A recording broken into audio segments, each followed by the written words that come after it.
Evangelho, segunda-feira da quinta semana do tempo da Quaresma. O Senhor esteja convosco, Ele está no meio de nós. Proclamação do Evangelho de Jesus Cristo, segundo São João. Glória a vós, Senhor. Naquele tempo, Jesus foi para o Monte das Oliveiras. De madrugada voltou de novo ao templo. Todo o povo se reuniu em volta dele. Sentando-se, começou a ensiná-los. Entretanto, os mestres da lei e os fariseus trouxeram uma mulher surpreendida em adultério. Colocando-a no meio deles, disse a Jesus: Mestre, esta mulher foi surpreendida em flagrante adultério. Moisés, na lei, mandou apedrejar tais mulheres. Que dizes tu? Perguntavam isso para experimentar Jesus e para terem motivo de acusá-lo.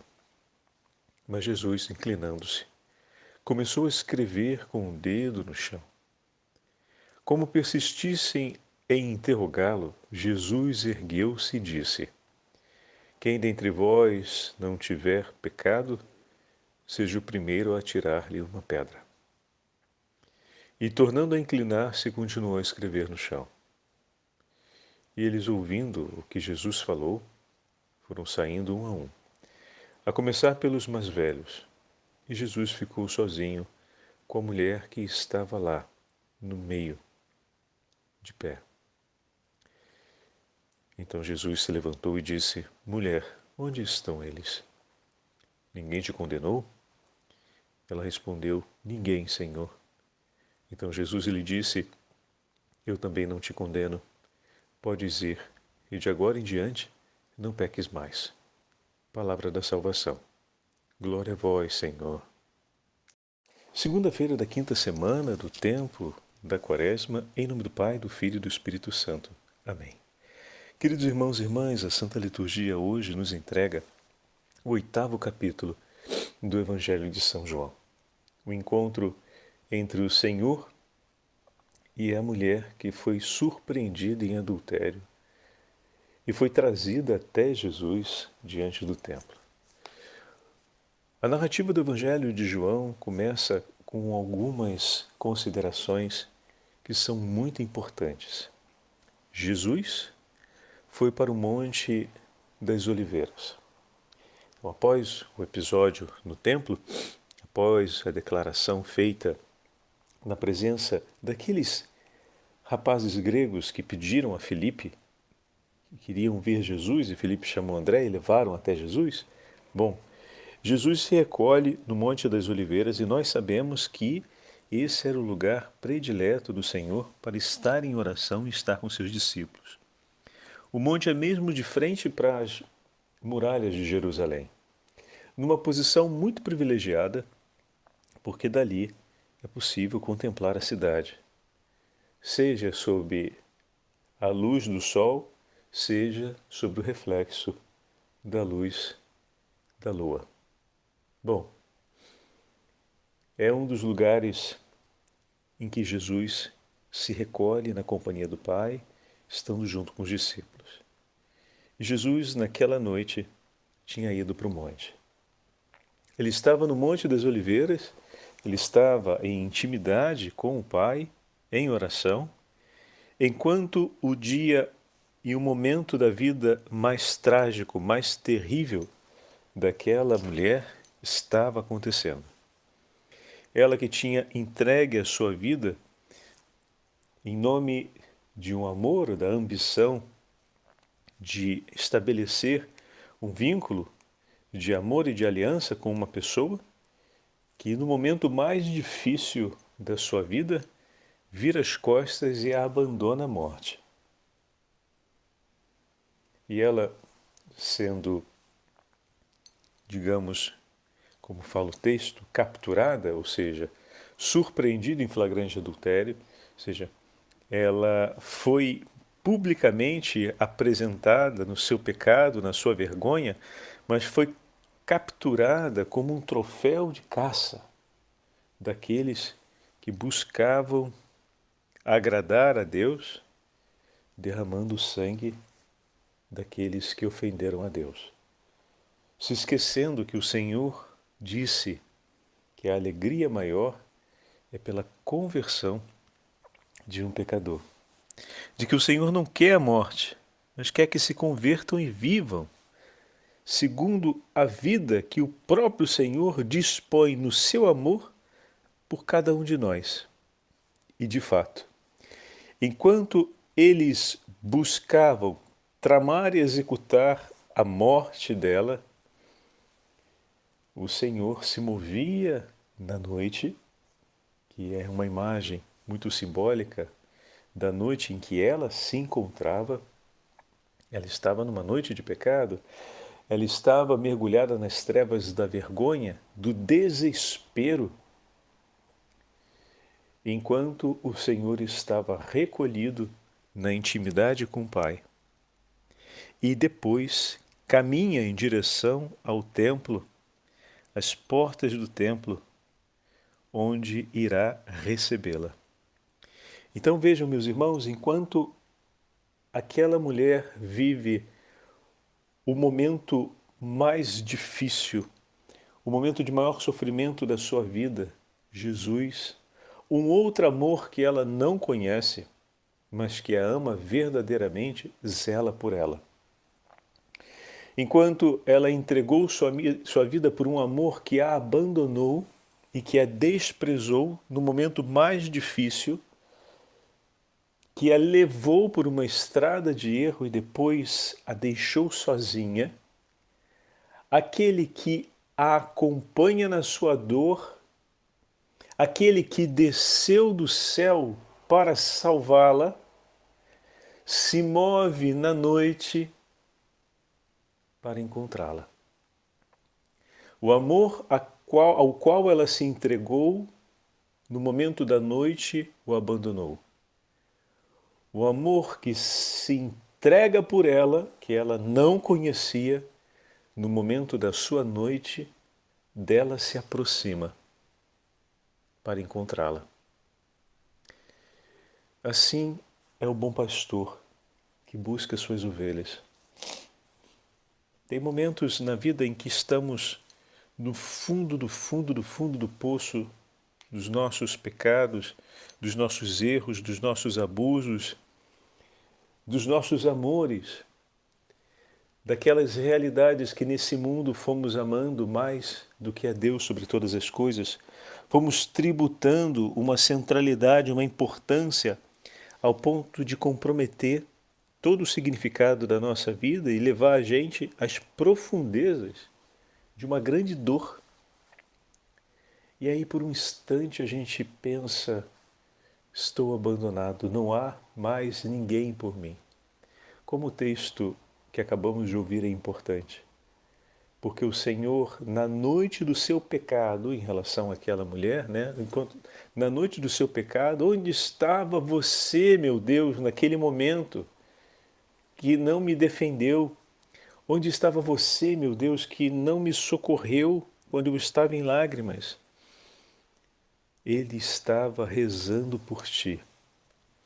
Enquanto ela se recolhia no pecado, ao lado daquele que ela estimava ser o amor de sua vida, Jesus se recolhia na intimidade do Pai e rezava por ela. De maneira que quando ela então descobre que aquele amor pelo qual ela entregou a sua vida, aquele amor que ela escolheu como sendo seu, a abandona e vai embora, o Senhor não a abandona. Aquele que na noite, como vai dizer o profeta Isaías, velava e não dormia. E no Cântico dos Cânticos vai aparecer de novo essa belíssima imagem. Ao ouvir as lágrimas daquela que ama, se apressa em vir ao seu encontro. Imagina, queridos irmãos e irmãs, a situação moral e humilhante daquela senhora. Quando a gente se encontra em uma situação muito humilhante, às vezes a vontade que temos é de que se abra um buraco no chão e a gente possa se esconder ali. Imagina quanto essa mulher não pediu a Deus que tudo acabasse, porque daquela situação ela não poderia mais sair. Ela sabia que como posso dizer, aqueles que a haviam capturado, a levariam até a morte. Então lhe restava apenas duas coisas: pedir a Deus que tivesse misericórdia dela e que tudo fosse o mais rápido possível e o menos sofrido possível. O que ela não contava é que o amor que a conhecia, mas que ela não conhecia, estava já à sua espera. E aqueles que desejavam a sua morte foram levá-la até Jesus. Aqueles que queriam matá-la, colocaram aquela mulher aos pés do único que poderia salvá-la. Aqueles que tinham nos olhos e nas mãos a fúria e o desejo pelo seu sangue derramado, foram colocar aquela mulher aos pés daquele que irá derramar o seu sangue por ela. Aquele por quem ela deu a sua vida, porque ao meter-se em uma situação de adultério com outro homem, sabia que estava arriscando a sua vida, a abandonou e deixou a sua vida entregue à morte. Aquele que a ama de fato vai entregar a sua vida por ela. Enquanto um homem tirou os seus pés da sua presença e a abandonou, aquele que é o Filho do Homem a receberá diante de seus pés e se inclinará por ela. Enquanto um se levanta e parte, o outro vem ao seu encontro e se inclina. E inclinando, a salva das mãos da morte. Amando-a, a perdoa e lhe restitui a vida. A vida que já estava perdida pela condenação que tinha sido declarada contra ela. Jesus não aceita os seus pecados, mas a ama e a perdoa, para que, como sempre o Senhor nos disse, ela possa ir e não venha a pecar novamente, para que coisa pior não lhe aconteça. Mas de agora em diante, a sua vida, meus irmãos, pertence a quem? Se a gente lembra a parábola do administrador que foi levado diante o patrão que tinha uma grande soma de dinheiro, você lembra, a ser paga, e o patrão lhe perdoou, e nós falávamos, ele ia ser vendido como escravo, ele, sua família, tudo que possuía, o que significa dizer que ele já não tinha mais absolutamente nada, sua vida estava totalmente comprometida e ela já não lhe pertencia mais. E o patrão, quando o perdoa, não apenas suporta a ele, patrão, o peso da dívida, porque não vai ser restituído aquilo que falta, então tem um sacrifício a ser feito, mas esse patrão lhe restitui a vida quando perdoa essa dívida, porque a vida dele estava completamente comprometida e agora ele volta a poder ter a sua própria vida nas mãos. O mínimo que ele precisava demonstrar era gratitude e não voltar a fazer as mesmas coisas de antes. E agora, no Evangelho de hoje, nós vemos outra vez essa mesma imagem. A vida daquela mulher estava tão comprometida que ela não tinha mais a sua vida em suas mãos. Ela estava esperando o momento da sua morte. E o Senhor veio e não apenas impediu que fosse consumada a execução contra ela, mas lhe deu a graça de ter a sua vida outra vez nas mãos. O mínimo que precisa fazer é não viver para se colocar novamente na mesma situação de morte. O que significa dizer viver para agradecer a esse Deus. A minha vida agora pertence a Ele. Porque se Ele não tivesse feito o que Ele fez, eu estaria morta agora. Não é verdade? Assim como o servo poderia dizer, a minha vida, a minha família, a minha casa, tudo que tenho pertence a Ele. Porque se Ele não tivesse me perdoado, eu não estaria mais aqui. Eu não teria mais a minha família, meus bens, meus filhos, minha esposa. Eu não teria nem mesmo a liberdade sobre a minha própria vida. Então a minha vida pertence a Ele. E Ele poderia dizer o que quisesse, mas Ele me entregou a vida nas mãos e me disse, vive como eu fiz com você, faz com teu irmão. Vive. E como eu te amei, ama o teu irmão. Com que cara eu vou dizer que isso é difícil de fazer, depois de tudo que ele fez por mim? E ademais, se ele continua ao meu lado, com que cara eu vou dizer que isso é uma coisa muito complicada para ser feita e que talvez eu não consiga? Senhor, agora que és o proprietário legítimo da minha vida, porque se o Senhor não tivesse feito essa intervenção, eu não a teria nas mãos, me ajuda. Eu não quero ser abusado, mas o Senhor já fez a coisa mais difícil, que foi não me deixar morrer, quando eu tinha certeza que eu ia morrer na mão desses homens. O Senhor já fez a coisa que era mais improvável. O Senhor confiou de novo a minha vida nas minhas mãos, eu que já tinha feito uma atrapalhada e acabado com tudo. Agora eu te peço uma coisa que é mais simples. Me ajuda a viver bem. Me ajuda a conseguir amar como o Senhor ama. Pede, meu irmão.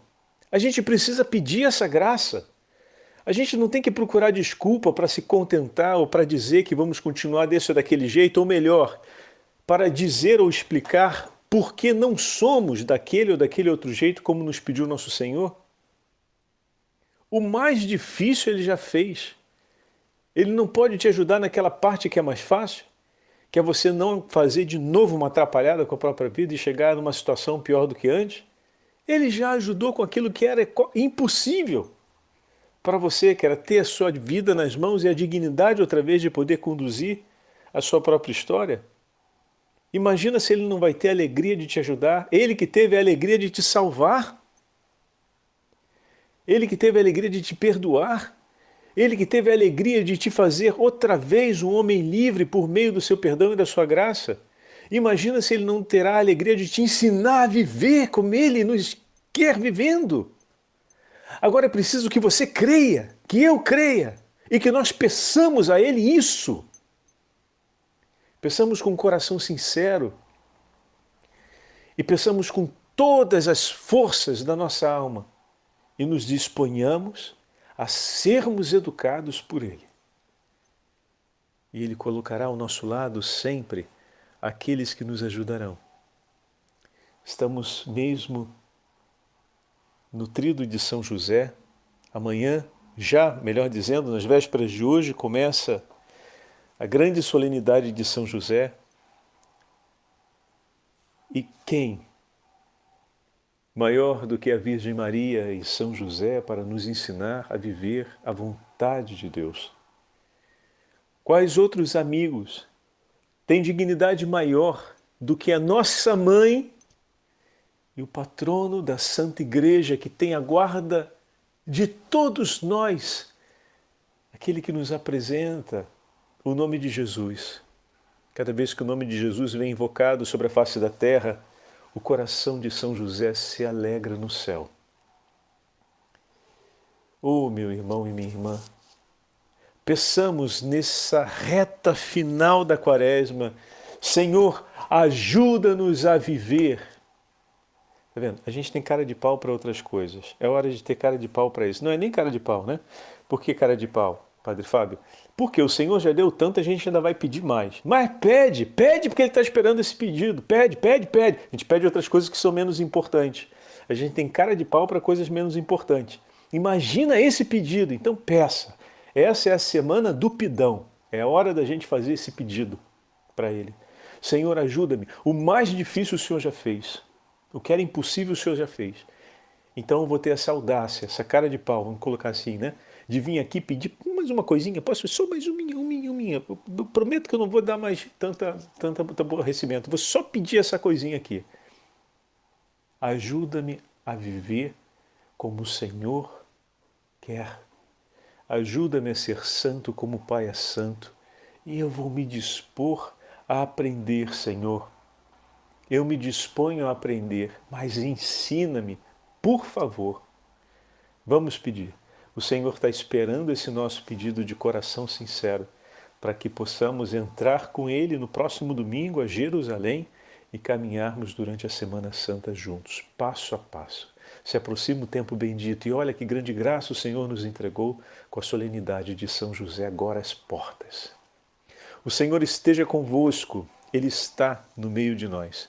Pela intercessão de São José, patrono da Santa Igreja e da Beatíssima Virgem Maria, Santa Mãe de Deus, abençoe-vos o Deus Todo-Poderoso, Pai, Filho e Espírito Santo. Amém.